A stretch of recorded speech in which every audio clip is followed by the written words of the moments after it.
I made sure I to think clear up I space. think dark lipstick Okay, That's you not think color. dark lipstick? in the fall. Not like I did that right now, but I usually darken my lipstick in the fall. Okay.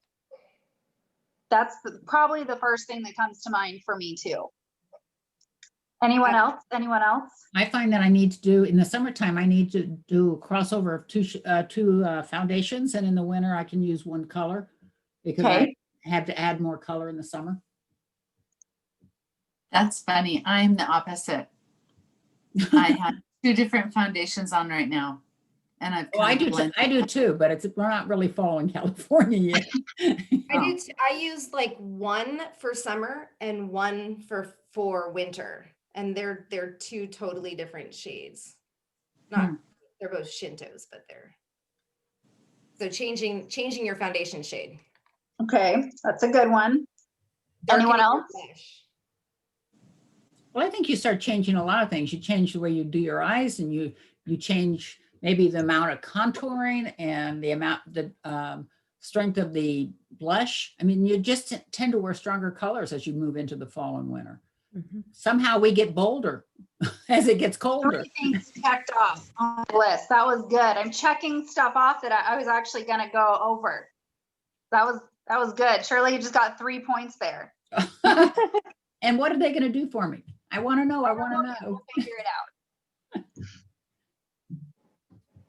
So that's kind of the thing. And another thing, and I want to do a separate video on skincare solutions as we kind of transition, but with the skincare trainings, I want to get really, really specific on those. So I'm still trying to figure out the best way to go about it, but there are definite like skin care adjustments that we do make. And like we've talked about, like your makeup's always going to be its best when your skin is at its best. So what I'll generally kind of say about that is like, really when the seasons change, it's important to just be more aware of our skin, because like Shirley said, right now, like it doesn't really feel like fall in a lot of places. And even here in Colorado, so I was up in the mountains all week on a big photo shoot, and we're shooting this catalog that is a Christmas catalog for a clothing company. And everyone was like, it's too bad we're not shooting a fall catalog, because I mean, we're in the mountains in October in t-shirts. I mean, it was so warm. And, but then I was doing a photo shoot today, and outside, like the weather changed like this. Literally, it was so hot. And this storm came in like a windstorm. And I actually was not intending to not have any makeup on to start, but I had to wash my face when I got home because I have like little nicks on my face, and I was covered in like grime and dirt because it was so windy and I was getting blasted with like bits of nature, and the wind was so cold. And that's what happens, is like the weather changes in a second. And there's some days here, I mean, we got snow in mid-September or early September actually, and then it's been like 100 degrees. And we'll kick on the heater, and my skin is like, what is going on, lady? Like, I'm outside trying to not get sunburned, and then I wake up and it's 30 something degrees here and it's cold, and we got the heater on. And so it's really, fall's an interesting time for our skin because it gets real confused because we're dealing with a lot of extremes and temperature swings. And once we start getting the heater on or different things, like it's so drying. So I always just say, like, be aware, and you got to kind of see day by day. Like literally I do different things day by day because it's like every day is a different day here, I feel like. So that's kind of the main thing with that, is that we kind of, instead of just sticking with our normal routine, really think like, what does my skin need today? How is it feeling? Pay attention to how your skin feels right after you wash it. Does it feel like it's getting enough? Lip exfoliant is one thing where I'm like, if you've been kind of slacking on that, this is lip scrub season. I just did my skin polish mask and it saved my life. I mean, I was a disaster before I did that. So extra exfoliating. And when I was in the mountains, I do this little trick. because when we wrapped the shoot, I kind of did mini facials on all the talent or had them do it. And I like doing moisturizer in layers. So I'll do my first round of moisturizer and oil and then give it like 5 minutes to soak in. And then kind of check back in and see if I need to do at least one more layer of moisturizer or the moisturizer and oil. Because what I was doing before just isn't quite cutting it. So sometimes it just takes a little more time and care in the process to make sure we're keeping our skin happy. Does anyone have any questions about that before we jump into makeup? Anyone? Okay. So Oh, I just unmuted. Sorry, okay. I'm a little slow on my question. It's not really a question, but thank you so much for saying, what do I need today? Because I have noticed that some days I need a lot of moisturizer and some days I'm fine. Mhm. And I've also noticed that I've been needing to exfoliate more often. And I thought, what is going on with me? And so it's been just really interesting. So I'm glad to know that that's not too out of the normal. No, it's super normal. Fall is just so interesting because literally, I know the way it is here is that it will literally be in the 30s when I wake up, and it can get into the mid 80s during the day. It's incredibly confusing on our skin. And so it really is like, what does my skin need today? What does it need right now? And you will have those moments where you're like, what is going on? And a lot of times it's just those moisturizer levels. And we usually do kick up our exfoliating a little bit more during this time for sure. And if you ever like what's going on, that's why I love that we're beauty guides and we can help people, because skin care is subjective and it's so dependent on where we live and what we're doing and what our age is. And so it's really powerful to be able to have those individual conversations to see like what is actually right for each person. But this is the time when I'm using more products than normal, not at one time, but like one day this is what I'm using, and maybe a couple days later I'm using different things because day to day my skin is needing totally different things. Anyone else have questions or comments? No? Okay. So foundation matching. 2 days ago, when I had the idea for what I wanted to do for this, the idea popped into my head because I went to put on my foundation after this trip and I was like, whoa, that's the wrong color. All of a sudden, my foundation was definitely the wrong shade. And for me, it kind of flips. I use the foundation and concealer trio. So I really use my one foundation and 2 concealers, and I mix and match. And I really love this concealer as a foundation too. I was actually thinking about it today that if I had one thing I could have in my kit for coverage, it would actually be our concealer. It's just such a great consistency, and I love it to adjust colors and stuff. But I really flip like a switch with my shade, and I actually totally switch undertones as well. So sometimes it's not always as straightforward as like I just go one shade lighter. This time of year, I actually have to switch to a whole different undertone palette. So these are the palettes from my kit, and I have them divided into the Shintos, which are the more yellow undertone ones, yellow to orange, and warmer in that way. And then I have the peachy ones, which is like I have ivory in here, which is a very pale with pink, Jenna beige, and then the olives. And I actually switch from a Shinto to a Jenna beige, typically.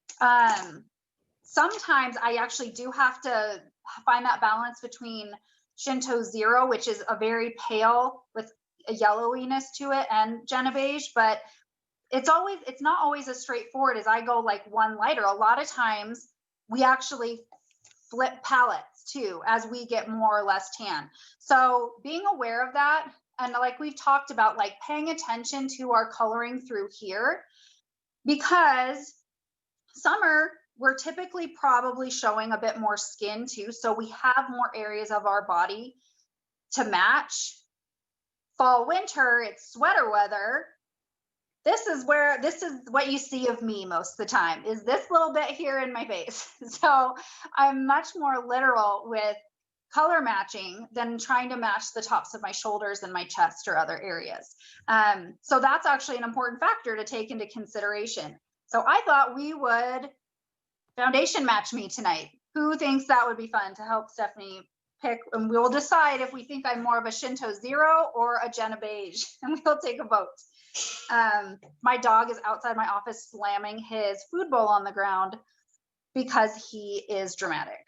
So if you hear a ruckus, it's a pug being annoying. So let me grab my palettes out. Let me grab a palette knife. We're gonna foundation match. Now, like I said, in summer, you know, we're taking other parts of our body into consideration. If we're being good about our sunscreen, our face is typically more pale than the rest of our body. So we're doing that reconciliation. We talked about that in some of our other classes that we did. But again, like now you're not seeing as much of me, and all of me is getting more pale too. But we have a much more specific area that we're matching to typically when we start getting more fair. So I'm gonna hit up a little bit of Shinto Zero. And we can see how, and I'm putting it on pretty thick so you guys can really see the undertone. I want everyone to really see the undertone. I'm gonna go blind here for a minute. And I do have a bit of redness on my face, but this is more so because I got my face blasted by dirt tornadoes today, which is delightful.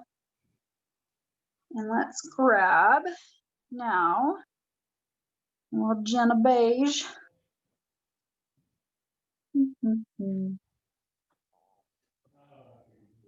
Jenna Beige. Can you all see the difference in those on this? I can't tell what you can tell on the video. And then I'm going to go in and I'm going to show you. This is what I have been wearing, which is the Shinto one. So that's the same as the first thing you put on? So this is Shinto 1, this is Shinto 0. Oh, okay. And then this is Jenna Beige. Can you all tell the difference, or can you not tell the difference in the video? I just can't tell how it reads. Yeah, we can see it. You can see it. But can you see like a difference in how they look? Yeah, Okay. if I put my bifocals up there. I just had to take my glasses off. So this is what I have been, this Shinto 1. But to me, it just looks so yellowy on me now. Mhm. Because the more fair I get, you can see that peachiness a little bit more in my skin. Does it look yellowy in comparison to the rest of my skin to you all? To me, it looks yellow compared to the pink, but it doesn't look yellow compared to the light parts of your face. Okay. But that's just my eyes. But it's an important conversation, because when we foundation match on ourselves, you know, we're like, look at here versus here. See how yellow that looks in comparison to this? Yeah. And one thing I was noticing on my face, and you can go back if you actually look at some of my pictures, this is so bad. You can see where I stop with my foundation up here a little bit, because I'm not getting it all up into my hair, and my hairline actually looks much more pink. So I do this shift where especially if your foundation is more yellowy, it's going to make the pink in your skin stand out more. So I was noticing I could actually see a difference in this region here, and I looked much more pink at my hairline. So I could it could be passable, and I could get excited with my bronzer and like make it work. But I just had this realization that I was like, you know, something like, so this is the Shinto 0. which I still don't know is the best. And then this is the Jenna beige. So that's kind of, I wonder if I should get a makeup wipe. Can you all see the difference? Mhm. Does anyone have any opinions on if any of these look right, or do you think that they're still not right? It's hard Yeah. to tell because you have so much more on than we would ever put on. Well, but that's also an important thing to note, because sometimes when people foundation match, that's actually what they do. And you're trying to swatch something really heavy, because I wanted you all to literally see the color, but that's a really important point, Shirley. It's really important to match the level of coverage that you're actually going to wear. So that's a super good point. Stephanie, it's Monique here. And I just have to say that I don't think any of those matched well. Okay, so let's, oh, no, but that is a really great observation. So let's bust out. So how did you feel like they didn't match? What were your thoughts on that? My thoughts were they were too, I don't want to say, I don't know if white is the right Oh, word. good. Too But fair? it's not too late. So yeah, they just didn't, it didn't seem right. Like, Okay. No, that is a really awesome and important observation. So let's try, I'm gonna try a mystery one, and we're gonna see what you all think. Ooh. oh, see, I like that already. Yeah. Yeah. See? Let me try a different one. What color is that? This is olive 2, Yeah, I like that. and then this is olive 1. No, olive too. I like the olive too. And olive 2 and Shinto 1 are about the same as far as like depth of color, I would say, potentially. They just have a very different undertone. Mm-hmm. So let's, I want to use this to blend. I'm gonna get my blender full. I'll just use my hands. I just want to use my hands to blend. Now, what do we think about this blended in?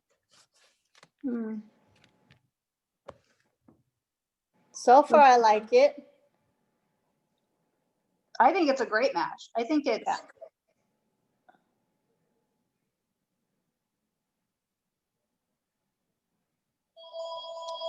and I think that olive 1 and Jenna beige are actually very similar, but that's why I love like playing with multiple options and really seeing what works best.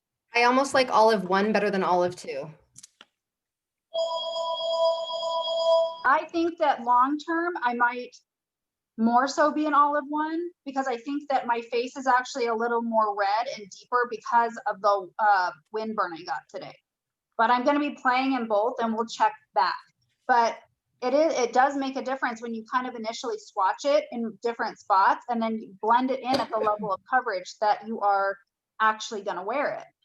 And try a few different options.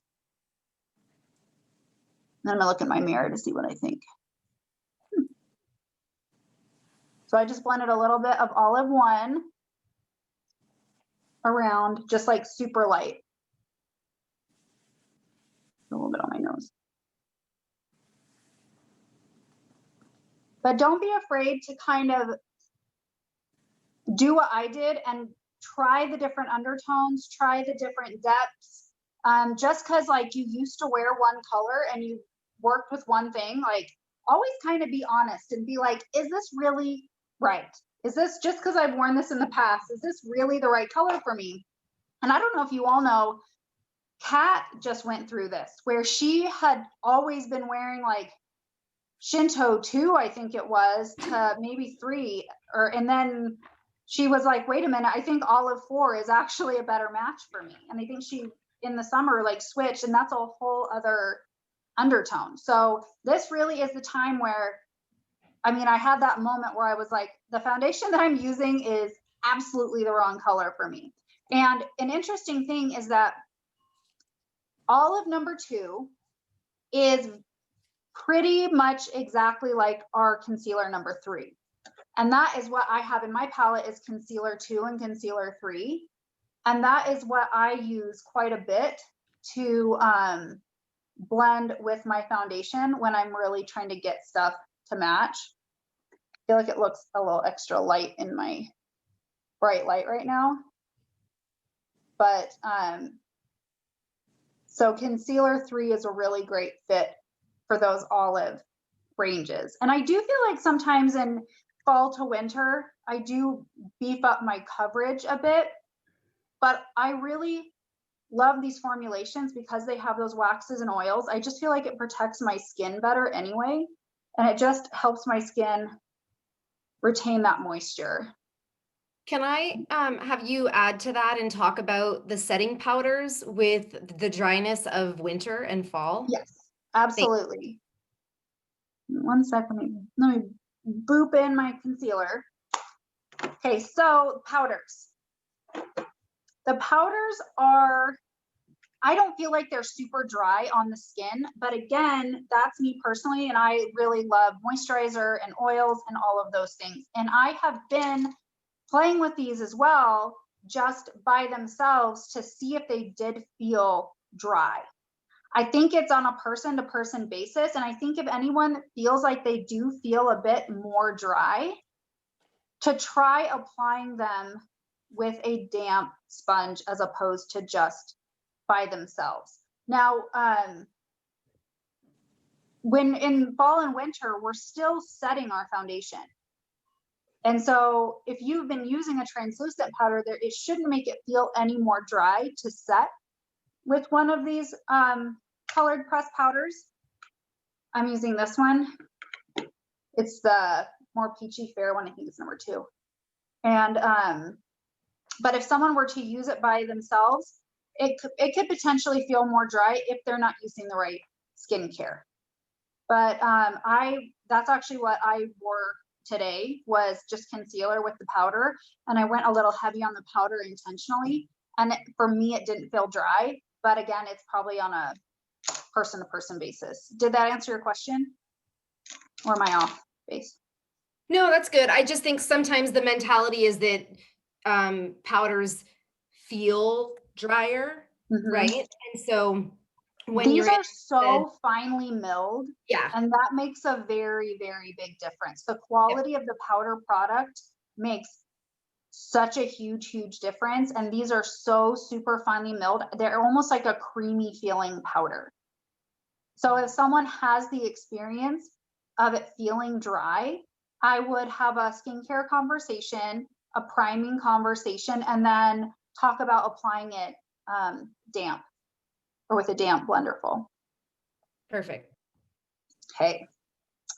I feel like that's a pretty good match. I feel good about that. Now, let's move on to what Shirley brought up about bronzing and contouring for, get it out of my bucket, for fall.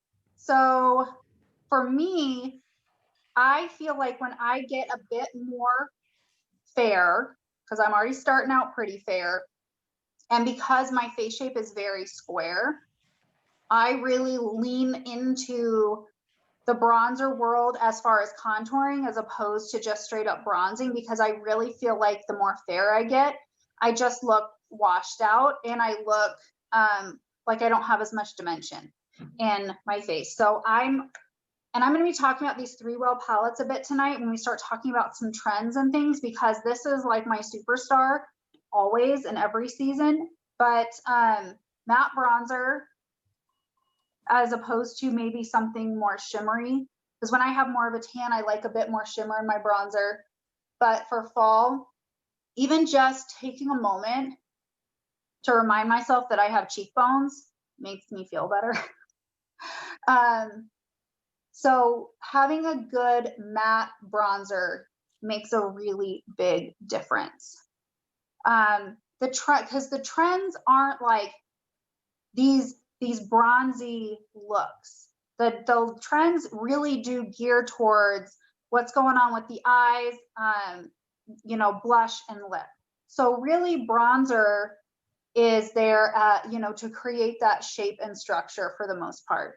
And for me, it just makes a very, very big difference when I take just a second with the right bronzer to just add that shape back in, so I don't feel so like flat and like, because that's how I feel when I just put on my foundation and concealer and don't have, you know, any of that structure built back in.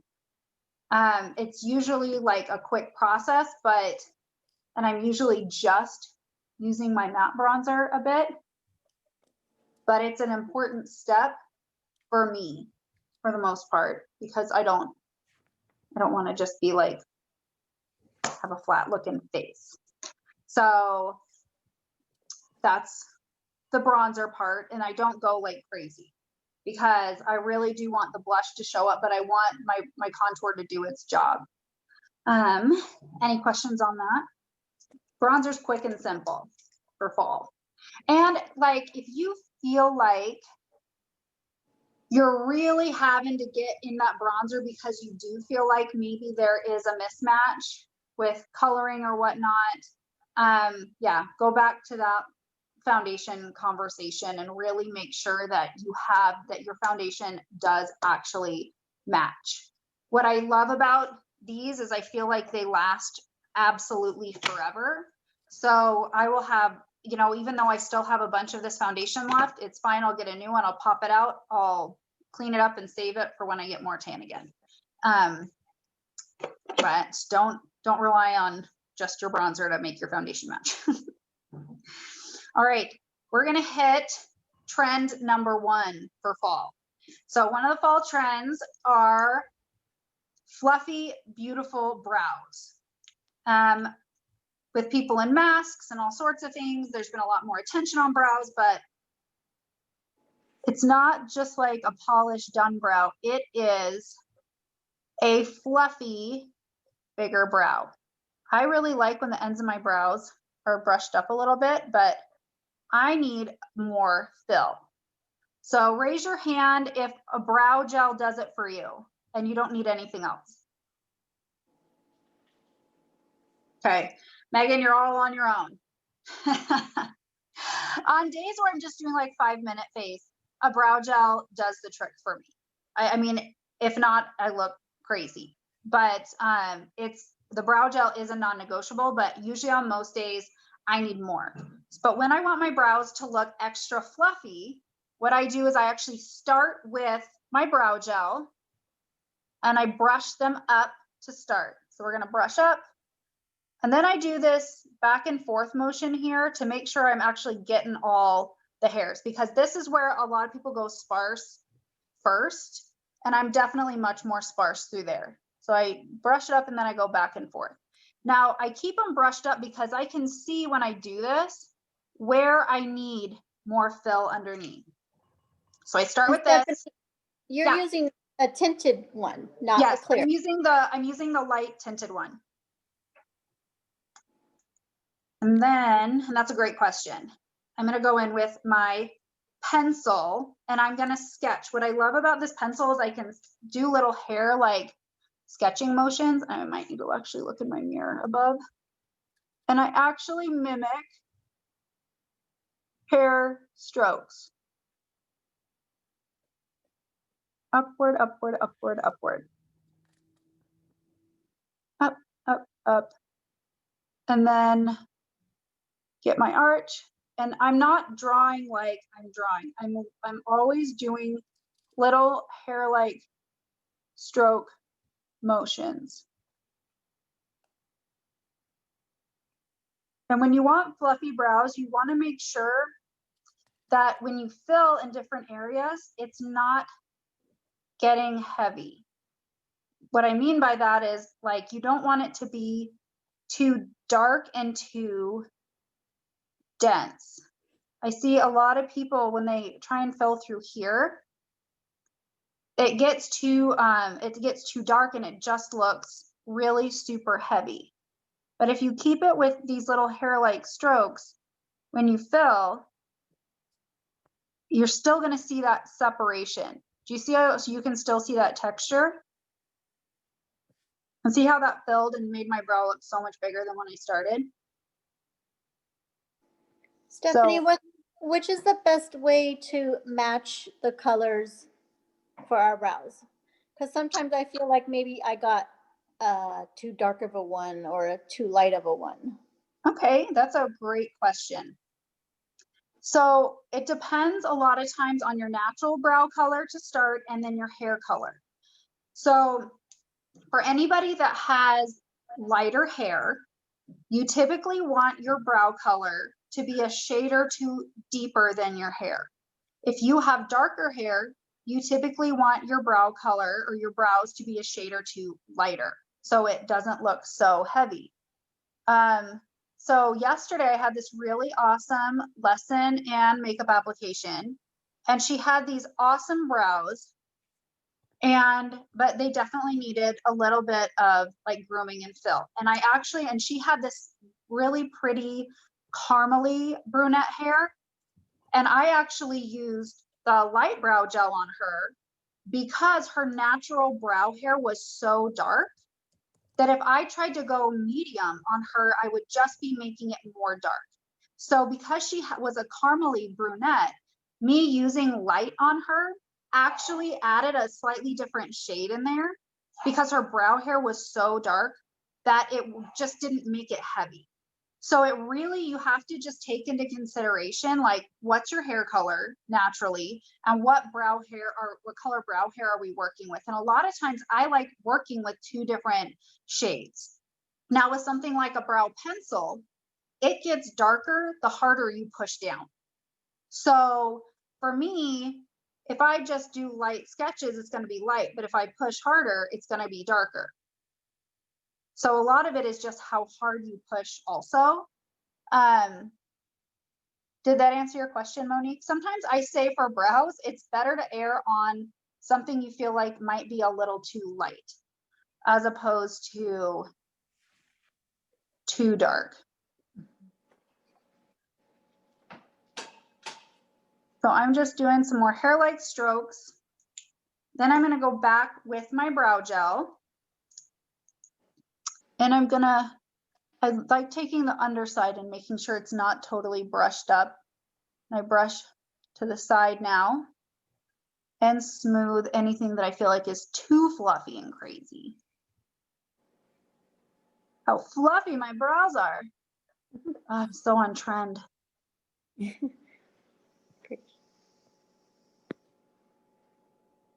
I look like an angry bird because I have no other makeup on. But that is our fluffy brow trend. But I will say that for fall, make sure that you do have a brow setup that works for you. Making sure your brows are properly groomed. I am going to do like a full training fun workshop here on brows alone. So we're going to like really dig into brows. But I really love when people have at least 2 different brow products to work with different textures and different, you know, just depending on how you want to do it. For me, it's generally a brow gel, and I can't live without the pencil because I need so much fill. But I do absolutely love using eyeshadow number 40 also.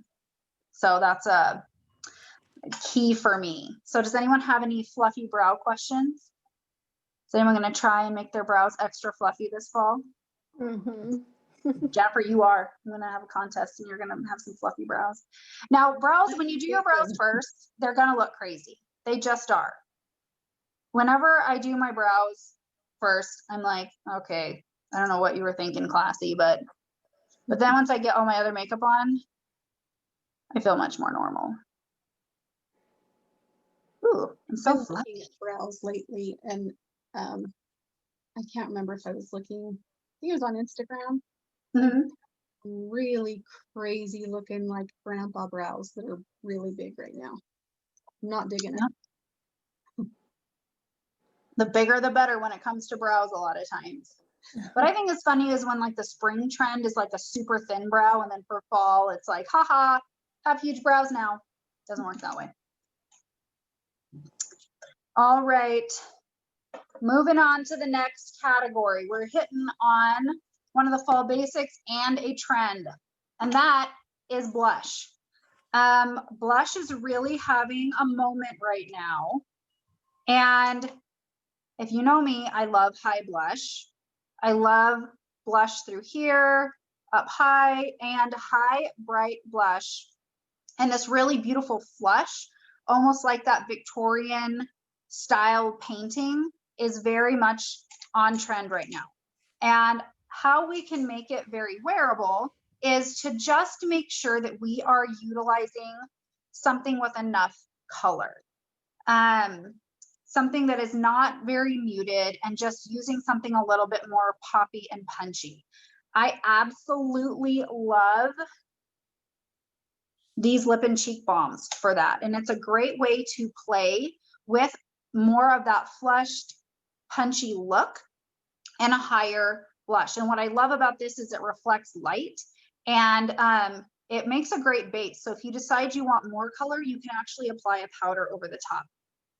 But where you start if you want to wear a high blush is actually this outer corner of the eye here. I just start right below that on the top of my cheekbone, and I dab on the color right here.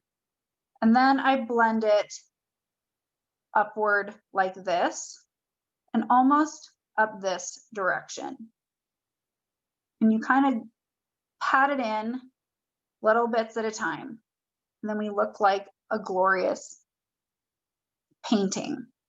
But these orangey corally shades and bright to baby pinks are very much what is super in right now.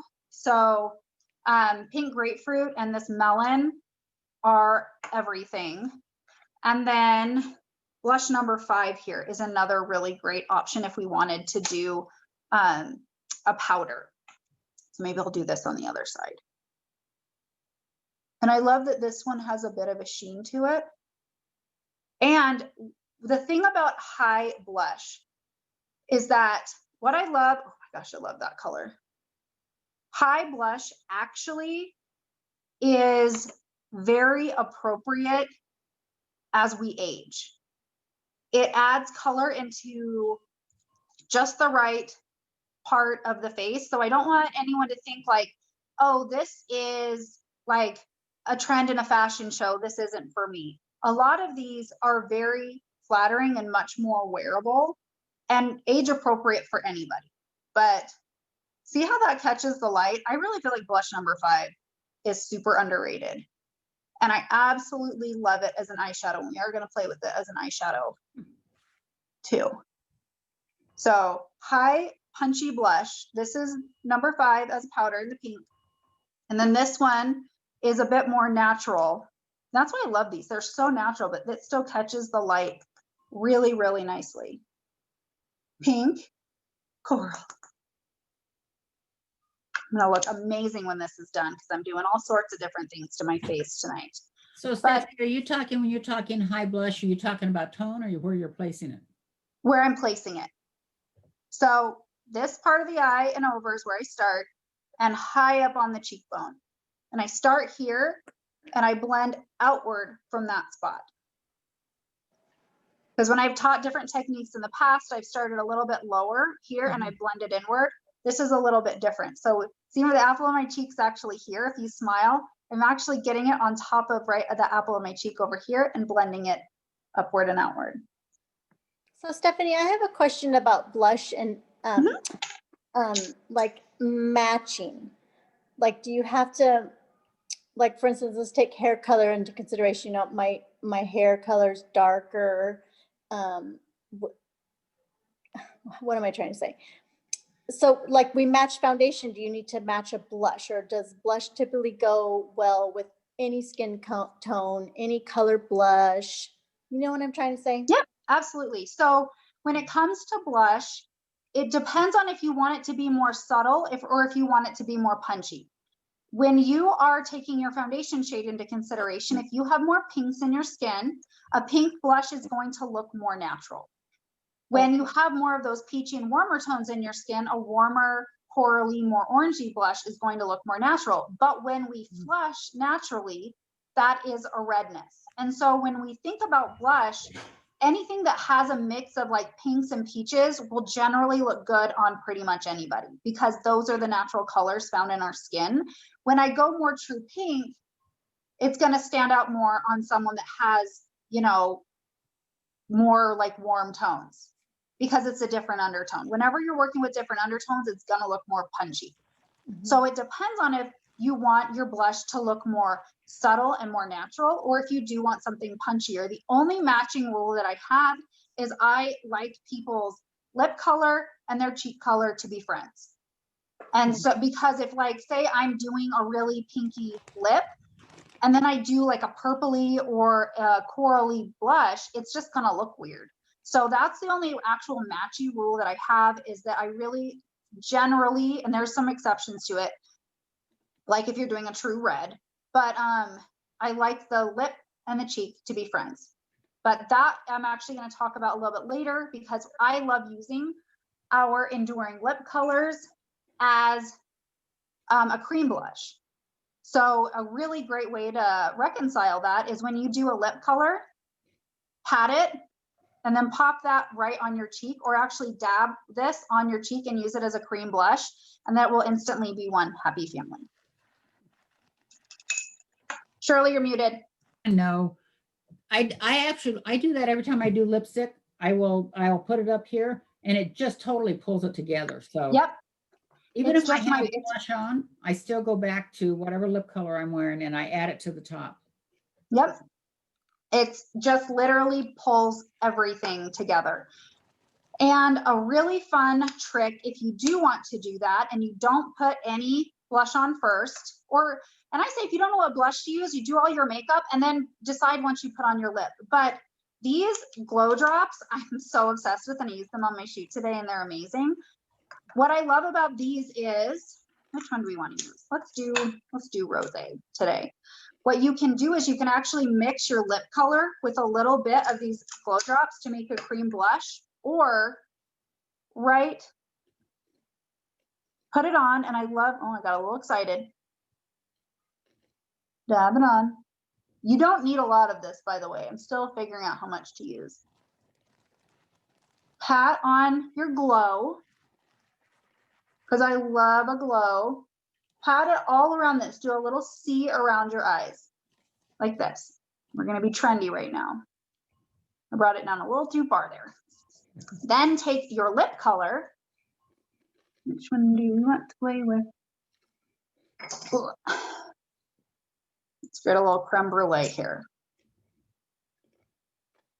Dab it right on where we put that glow drop and blend those together for a pretty high blush that has this awesome glow to it. So if you're going to do that and you're going to do your lip and then you're going to put your blush on, hit yourself with the glow drop first and then dab it on your cheek, and it will just be this really beautiful sheen and just add this really great different texture to it. I just got a little excited though because I have 5 products on my face. But that's a really fun trick to making your own cream blush with your lip color and making them all one happy family, is mix in a little bit of those glow drops. And it's just like so beautiful on the skin.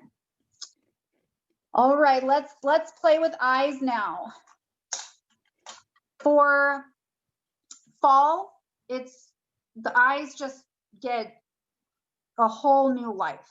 In summer, sometimes we're doing very minimal stuff. It's very bronzy, very glowy.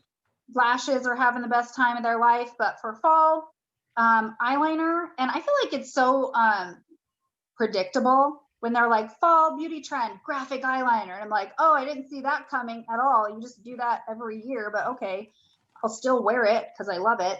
But I absolutely love smudgy graphic liner, and smudgy graphic liner is actually very in. So what I mean is, and you gotta get your brushes. Let me find the right brush, but it's put your eyeliner on and then you smudge it into more of an angular shape. And what I love about doing that is you can do it by itself with just mascara, or you can do it with like fun eyeshadow, but I'm going to do it on one eye because we have a different eye look on the other side. So real, and it's so quick and easy. And let me know if you can't see me because I'm trying to see my mirror. So black liner. I'm just going to take it and get it on, and I'm not trying to make it perfect at all. I'm getting my black liner on, which is great. I don't need to be precise because I'm blind. And then I take my angled brush or my pointed, like my smoky liner brush, but I'm obsessed with this bad boy. And then we just. Stephanie, what number is that brush? I will tell you in just a second because I can never remember. I don't want my eyeliner to set. 13. Oh, it's close. I thought it was 14. And then what I'm just going to do is I'm just smudging it to the shape that I want. Stephanie, is the other brush you'd use this one, number 11? Yeah. So now I'm just taking my finger and dabbing it so it's even more like smudgy. I'm going to pull it underneath. A little smudgy. The new mini blendables are great for that. That's what I use. Stephanie, I have yet to try I'm that. so glad you just did that because I have bought myself brushes and I haven't used them yet because I wasn't too sure how to use them. And you just showed me what to do. That's what I'm here for. But brushes too, and I want to do a whole thing on tools, but sometimes it's like what works for one person, it's totally different for someone else. Just the size and the density of it makes such a difference to how it's going to move product. But smudgy graphic liner is so easy to do. And if someone ever wants to play with a wing or an interesting shape, smudging it out is the best way because it's going to be so much more forgiving. And it's this kind of fun, grungy style. I have another question. So I saw that you used our pencil. Can you use the pen? Yes, and do the absolutely. same thing? Okay. I love smudging the pen, and that's one of my favorite tricks with it. And if I feel like, because with a pencil too, see how you can kind of see that space at my lash line? What I like to go back and do is take the pen and just quickly run it along my lash line to make sure there's no gap there. My lashes are very gapped where they like grow like this. But do you see how I just filled that real quick? Yep. So it's smudgy, but it is more dense at my lash line, and you don't see that spacing in that gap anymore. I love it.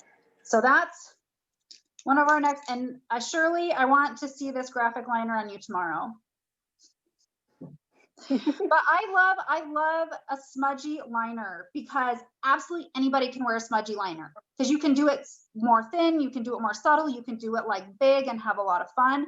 It's just about like, I actually love it even just at the outer edge where you just get it on and you smudge it that way and just do a little tiny lift. There's a ton of ways to do it. It doesn't have to be like what I just did. Okay, I have another question. I wear glasses all the time.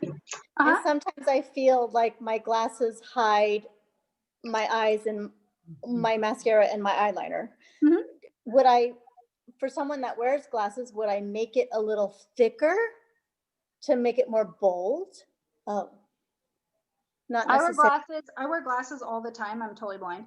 That's actually one of the reasons why this time around I got a more clear frame because I had a heavier black frame that I wore all the time and I felt like it was hiding my face a lot. But when you wear glasses, you can actually get away with so much more. So play with that and see what works for you because yeah, you can go bold and have tons of fun when you wear glasses. Okay. Coming from a person who's been in glasses forever, and as I've always liked wearing makeup, so yeah, but play with lots of different shapes and textures and things and just see what works for you and what you feel like shows up and go from there. And a little bird told me that in our holiday sets, We have some double-ended ones and some new colors coming out. So keep an eye out on that, because I love this type of smudgy liner with colorful liner. So moving on to our next trend, we have fun, colorful eyeshadow, in particular blues and pinks or watercolor looks. So Christy, this could be really awesome for your clients. Anybody that likes to play a little bit more. Sorry, there was a question that popped up. Smudgy liner with hooded eyes is amazing. It's so, and I'll do it because when your eye is more hooded, when you do something smudgy, it will show just as your liner. I love smudgy liner for hooded eyes, it's like my favorite. So next trend we have is colorful, monochromatic smoky eyes, or a watercolor painterly eye with 2 or 3 colors. So I'm gonna do over this graphic liner. That's not the blue that I want, I don't think. Where are you, blue? I'm grabbing good blue. I love Oasis, which is that Danessa Myricks blue. And then, this one, is it Jessie's Girl? That's that turquoisey color. So if anyone wants to do a more smoky eye with your smudgy liner, Oasis right here is phenomenal. And you just pat it right over the top. Oh my gosh, I'm gonna look so on trend with my fluffy brows and my blue eyeliner, my blue eyeshadow. Pat it over the top. And then you just simply blend it out. If I could find the brush that I want. Made the mistake of thinking it was going to help to have all my brushes out in front of me, and it's making it so much harder. And then you just swirl over the top.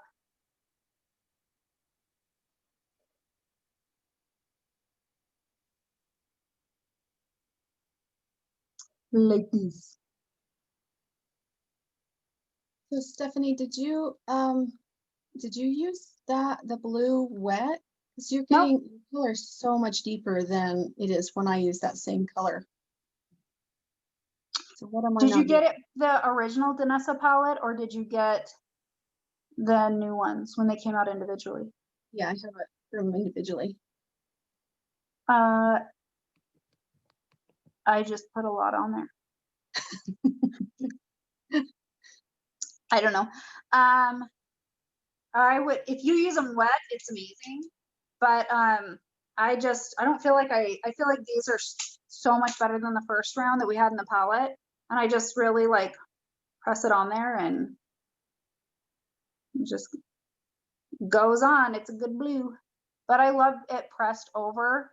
And that's just like the easiest smoky eye ever. And obviously you don't need to use black and blue, but if you smudge a liner underneath and just pat a metallic deeper shade and then blend like I did, it is the easiest fall smoky eye you've ever done in your life. Obviously this is an exciting dramatic version, but taking warmer tones with this technique is fantastic. And it's just one shade pressed over a smudge liner, put it on like a thick liner and you smudge it out from there until it's diffused. And it's the easiest fall smoky eye you've ever done. And it's so fast and easy. And it's great. And But can we if we wear want- that during the day? Huh? Can we wear that during the day? Yeah, no one's your boss. Do whatever you want. Okay. I mean, I did one 2 days ago that was the brown eyeliner, and then I used the gold and this really pretty burnished color. I used these two over brown smudged, and it was amazing. So, and it just depends on like quantities and everything. And this looks way less stupid when I have lashes on. When you're doing a more dramatic look, when you don't have lashes on, you're going to be like, I look crazy. And then you put on your lashes or mascara and it's much more normal. But so don't judge it till it's done.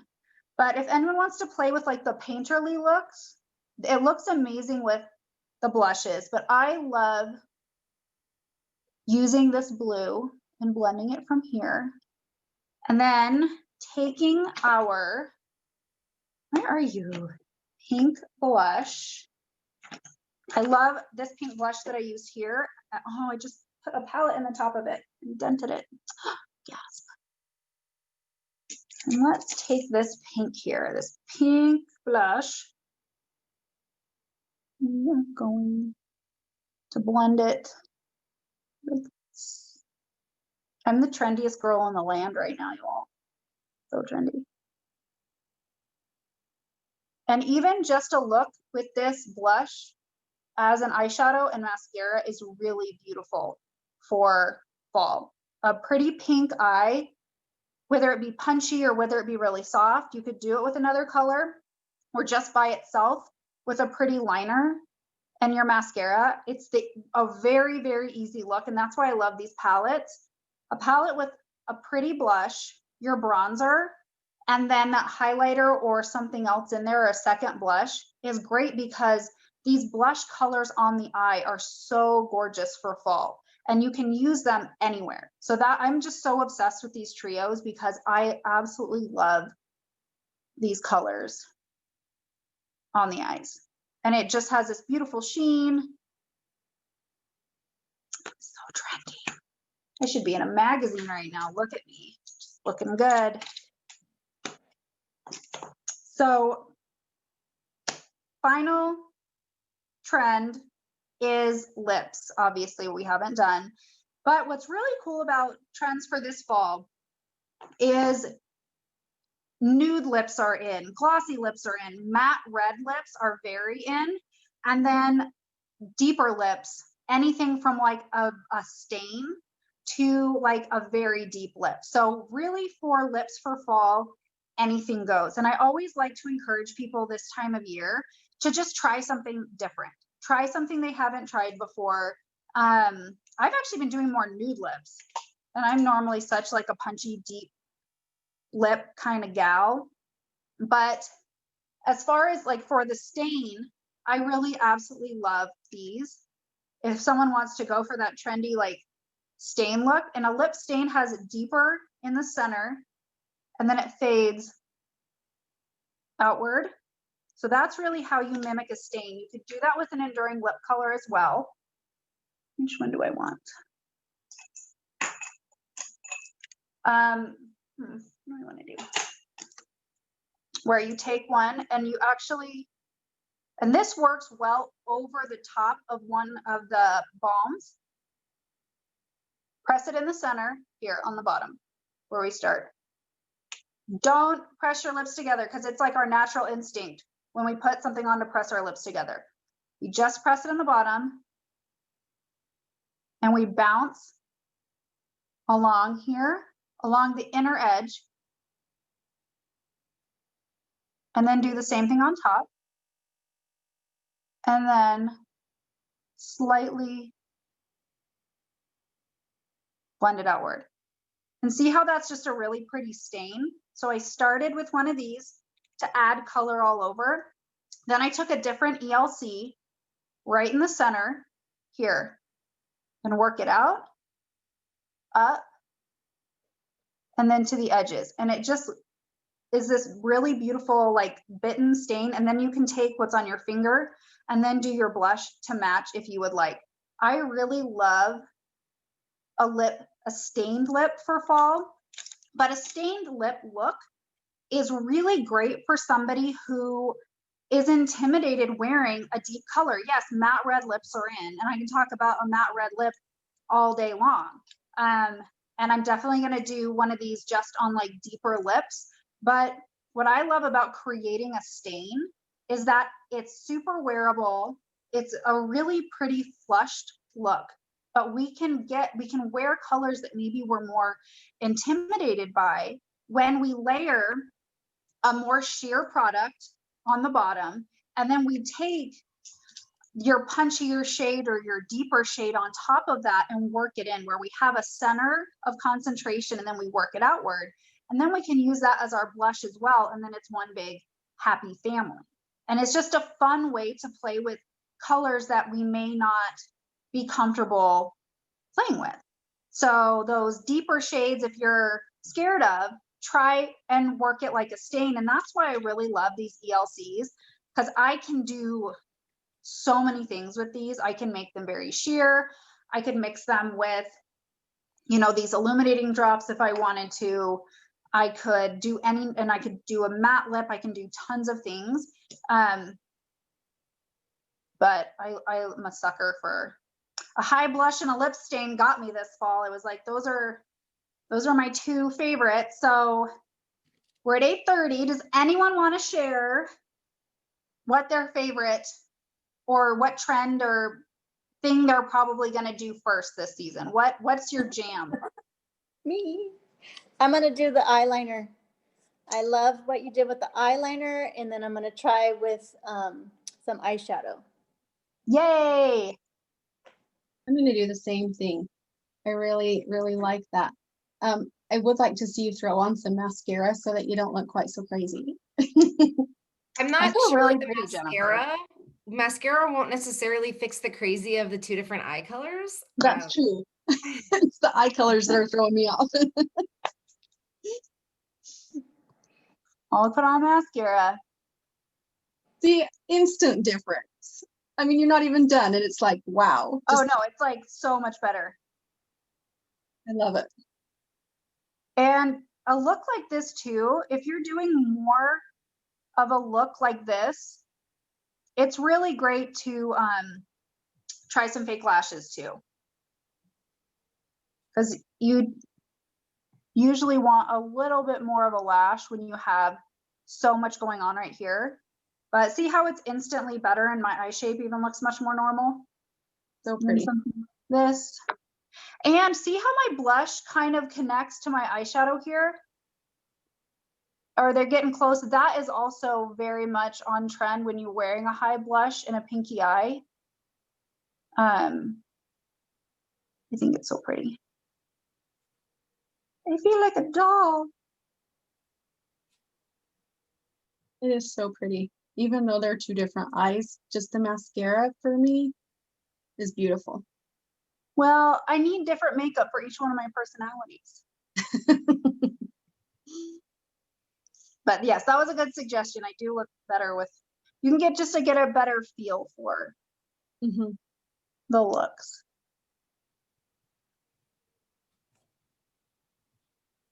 Yay. Anybody else want to share what they might be trying out or suggesting? Stephanie, so I have the blush that you have on your one eye, and I think tomorrow I have to go to work, but it's a professional development day. So I think what I'm gonna do in the morning is put on my mascara with my blush on my eye. Mhm. And then I think Megan and I are gonna do a dual live, and I'm gonna do with her that eyeliner, and because I really love that and I want to practice with it. Yay. What I say is when you're going to smudge the liners, you do have to work a little more quickly because they do set. Yep. If you want to try out one of those looks too, the liquid liner works great. Or my go-to is I absolutely love using the time setter spray with an eyeshadow. Those make, I mean, you can blend and smudge and make it look like a smudgy graphic liner really easily. And there's a ton of different color and texture choices when you do that. So I always encourage you, if you are going to play with like those smudgy liner looks, you have so many options. You could use the gel pencils, you can use the liquid, you can use the shadows, try different things and really see what works for you. I do all of the above. I use all of them. So a lot of times I make a choice based on what I'm doing that day, how long I want it to wear, the depth, or just what mood I'm in, because I really feel like they all last really well. They blend really well. So play with different options, just see what works for you. Yeah. Anyone else? I want to see high blush on everybody. That's the blush I used all summer. Mhm. So I'm gonna see what it looks like doing high blush instead of, I love the pink color on my cheeks. So Mhm. I'll have to try it up higher. But I'm Have gonna you- try bushy brows. Have you used pink grapefruit on your cheeks? Yes, I use those all the time on my cheeks. Specifically when I don't have foundation on also, because it's just that little bit of light. It's like, I like how it lays on my bare skin. Mhm. I've used it over foundation also, but I like how it lays on my bare skin. I like the Yep. glow that it has. Yeah, I live for those. Yeah. Thank you, Stephanie. This was good. You are so welcome. Anyone else? Any other questions? Super good stuff, Stephanie. And it's fun to take these and just see what works for you. Like anything goes really for lips for fall.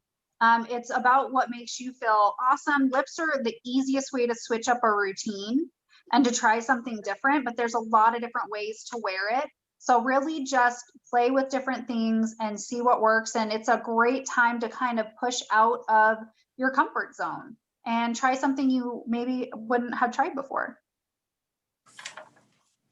Yeah. I've been trying to go lighter on my brows because my sweet little girl says that my brows have a tendency to get way too dark. So as a professional, go ahead and give it to me. Am I doing better on my color? I think right now, I think your brows look amazing. Thank you. The number one brow thing that will make the brow look heavier than it should, or if you want to make sure you haven't gotten too heavy on your brows, is really watch this area here. This area from here over. If this area of your brow is darker than the rest of the brow, or if it's dark all the way across, your brow will look much heavier. But if you see how this area, there's a little more transparency and it's not as dark as the rest of my brow, it keeps my brow from looking heavy. So if you feel like your brows are maybe getting a little heavy, I give a good brushing to this section here sometimes. And if you're wanting to rock a fluffier brow, don't want the whole thing fluffy too. Just keep this area a little fluffier and a little lighter and brush through it a little more. And it will instantly help your brow from reading heavy. So with no color on, my only color is right there. Yep. And that is The very, rest very is common. as white as my hair. Yep. So I was watching Erin Gobin, and she was holding her pencil way back here. And somebody asked her why. And she said, oh, well, you're applying less pressure. Mm-hmm. And I thought, oh, and then you mentioned that tonight too, that the harder you push, the darker it's going to get. And I thought, yep, that's it. Yep. So just being conscious of those things really helps. Yeah. Yep. Awesome It's all in the sauce. tricks. It's all in the tricks. But every time you learn something, that's an opportunity for you to be able to teach someone else and share it. So that's just what I encourage everyone on these calls, whether you're a beauty guide or whether you're one of our amazing customers, is, as you learn things, take that as an opportunity to solve someone else's problem and share and be excited, because sometimes it's little things like that where you're holding the pencil and how it's adjusting the pressure or placement of something in a different, exciting way are just really great things that we can share with other people. Anybody else have anything to share? Any other questions? We ready to go to bed? I just want to keep blending this. I just need to feed my husband. He's out there waiting for me. Oh, Stephanie, this was great. Thank you. Yeah. You are Thank you, so Stephanie. It was welcome. great. You all have a lovely evening. Thank you for hanging out with us tonight. I love these on Sunday nights. If you have any suggestions or any specific things you would like to learn, let us know and we'll get it on the books. All right. Thank you. Thanks, ladies. Thank you. Thank you. Good night.